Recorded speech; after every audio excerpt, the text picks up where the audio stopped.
তাহলে বলুন তো মানিক ফকিরটা কে? কিন্তু এবারে যে খবরটা শুনছি এটা যদি সত্যি হয় তাহলে এটা পরিষ্কার হয়ে গেল উনি তৃণমূলের একজন কর্মী নেতা বা মমতার অনুগত যাই বলেন। হ্যাঁ, তার মানে এতদিনই যে মুসলিম সমাজের প্রীতির কথা বলতেন, তাহলে ওনার লড়াই বিজেপির বিরুদ্ধে নয়, ওনার লড়াই আইএসএফ এর বিরুদ্ধে, নৌশাদ সিদ্দিকীর বিরুদ্ধে এবং মুসলিম সমাজের বিরুদ্ধেই ওনার লড়াই, এইটাই পরিষ্কার হবে। আমিও শুনেছি, কানাঘুষো শুনেছি, এটা অথেন্টিক নিউজ কিনা জানি না।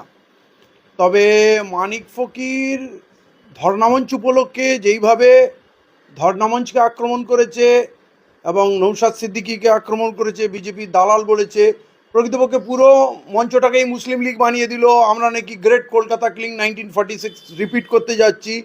মানে এই মানুষটার যে এত হিংস্র রূপ হতে পারে আমার সত্যি কথা বলতে আইডিয়া ছিল না। একসময় আমার খুব বন্ধুসুলভ মানুষ ছিল, মানুষের মধ্যে ভালো মন্দ থাকে, আমারও আপনি খুঁজলে দু চারটে আমার দোস্তুটি আপনি পাবেন। সেরকম আমরাও ভাবতাম মানিক ফকির একটু গালাগালি দিয়ে কথা বলে, একটু নোংরা শব্দ কথা বলে, এগুলো হয়তো এক একটা লোকের বিশিষ্ট মানে মানে বিশেষ চরিত্রের এক একজন গুণাবলী থাকে, সেইটাকে আমরা সেইভাবে মেনে নিয়েছিলাম। চলো ঠিক আছে, এনআরসি নিয়ে ভালো কাজ করেছে, আমরা একসঙ্গে দামাল বাংলায় কাজ করেছি, এনআরসি নিয়ে মানুষকে প্রকৃত এনআরসি কী সেটা জানানোর চেষ্টা করেছে, এগুলো সব ভালো কাজের মধ্যে পড়ে। এবং মাদ্রাসার উপরে মুসলিমদের উপরে যখন আক্রমণ হয়েছে উনি প্রতিবাদী হয়েছেন, বিজেপির বিরুদ্ধে মুখর হয়েছেন, এগুলোকে সব মেনে নিলাম, আমরা সাধুবাদ জানিয়েছি। এবং মুসলিম সমাজে তিনি যেমন ভালোবাসা কুড়ি